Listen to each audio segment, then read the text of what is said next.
I'm constantly working with Dr. Sam Yemen, but today I would like to introduce my PhD work when I was at Texas A&M University. I would like to share stories about using genomics data to analyze climate adaptation in loblolly pine.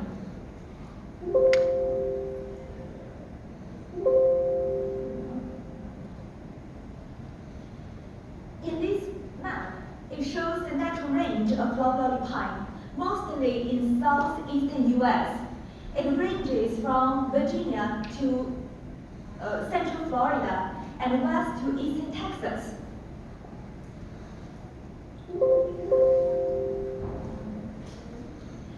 Loblolly pine is very important in terms of ecosystem services and economic values. That's why in 2011, USDA NIFA awarded a grant to study the mitigation and adaptation of loblolly pine. Under that project, I conducted my PhD studies at Texas A&M University. We genotyped 375 loblolly pine trees using exome sequencing method. The origins of these sampled trees covers most of loblolly pine natural range, including east and west sides of the Mississippi River. In the end, we acquired more than 2 million SNPs. Using these 2 million SNPs, I tried to infer the past, present, and future conditions in loblolly pine. By doing so, I hope I can have a clue about adaptive potential of loblolly pine's ability to adapt to climate change. And I also hope to find adaptive signatures and adaptive trees to help the future plantation breeding plants. The first story is about past. The Mississippi River separates loblolly pine populations to east and west populations. And using gene clustering method, I found there are distinct genetic differentiation between west and east loblolly pine populations. And I further analyzed the genetic differentiation and the divergence using the genomics data. And from these patterns, I found there are distinct gene differentiation between the east and west populations. Of course, there are many reasons which can be attributed to these different patterns. But one explanation would be the different weather conditions between west and east loblolly pine ridges. I use PSMC analysis to try to infer loblolly pine population size history.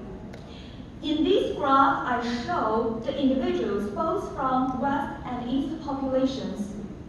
These trees shows a similar decreasing trend until the beginning of last glacial period.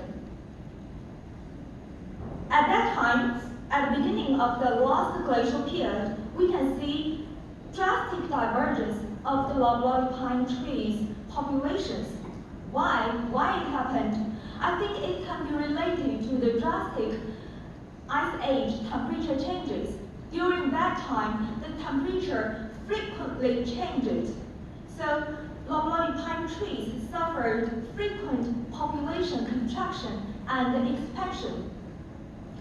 Okay, so use this past inference, I have an idea about loblolly pine trees' ability to adapt to climates.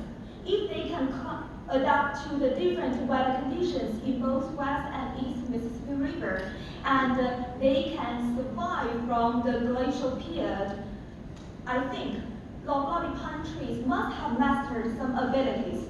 So what are these abilities? I try to find signatures in loblolly pine tree genome. I was inspired by this graph. I tried to conduct analysis incorporating environment, genotype, and phenotype factors. I associated environment and phenotypes. For instance, I found phenotypes like crown width, stem diameter, nitrogen concentration, carbon isotope discrimination showed distinct differences among far west, western, and eastern regions in the loblolly pine range. And I associated genotypes and phenotypes. Here, these numbers shows the SNPs numbers which are associated with these traits. And also I found epistatic SNP interactions which are associated with these traits.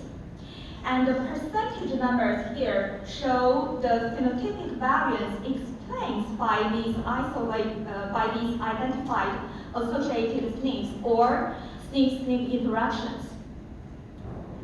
I also associated genotypes with molecular phenotypes, including gene transcript abundance and metabolite levels. These genes or metabolites are related to stress response. And these numbers show the SNP numbers which are associated with these gene levels or metabolite levels. And last, I conducted environmental association analysis. I found SNPs which are associated or related to these environmental variables. Now I can compile stories. For instance, in this chart, I showed my discovery using the SNPs.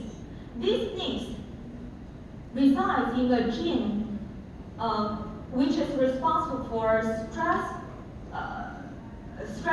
response. And these SNPs respond to be related to precipitation of May and these two gene expressions. Both these two gene expressions are found to be related to drought response. And I found these precipitation of May are directly related to these two gene expressions. So I can compile my stories. I think loblolly pine trees, you adjust their stress responsive gene expression to adapt to climate changes.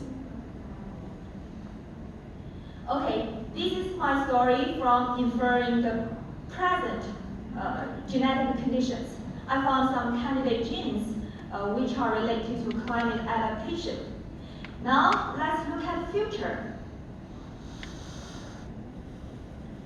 We look at the future because we want to predict the future conditions. We want to have an idea about which are the most vulnerable populations and which need special attention to sustain the loblolly pine yield. So we have genotyped trees. We know these trees' SNPs. And we also know the origins of these trees. We know the bioclimate variables of these trees. Now we try to associate these two variables. I used the model introduced in this paper. It's called gradient forests.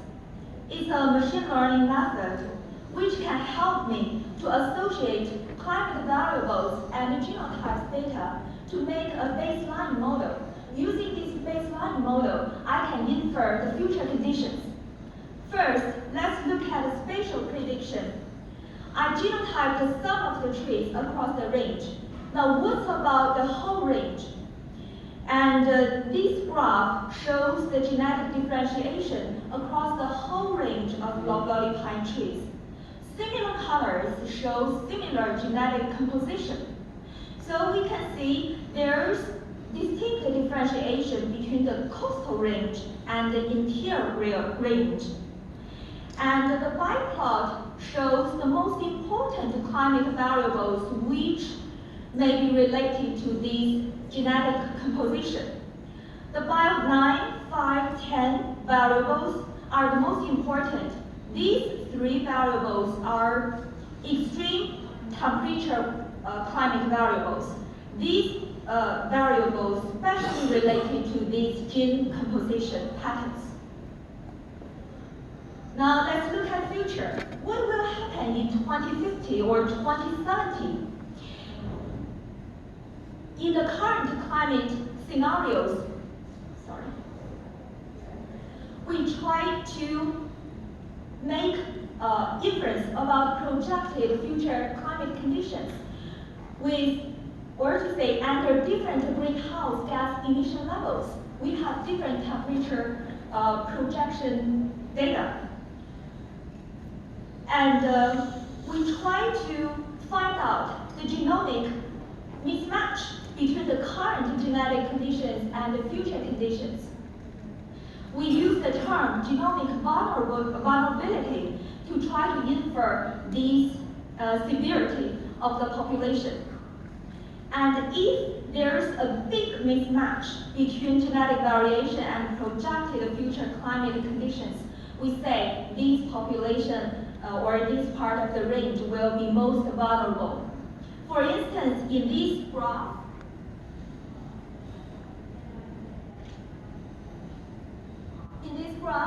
I show the vulnerability levels across the range.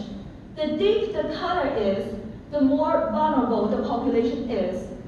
So my conclusion from this graph is the northeastern part of the range, these populations are most vulnerable under current climate projected scenarios. Okay, so these are my stories about future conditions using the genomics data. I try to infer the vulnerable populations to climate adaptation scenarios. And I hope my information could be used in the future breeding, plantation and breeding strategies. Thank you. And these are the heroes and behind this project. Thank you to my advisors, Dr. Carol Lustra and Dr. Konstantin Krutowski. They got funding, and then thanks to our collaborators, especially our collaborators from UC Davis. They developed a loblolly pine genome and adaptation. Thank you for listening. I can take questions.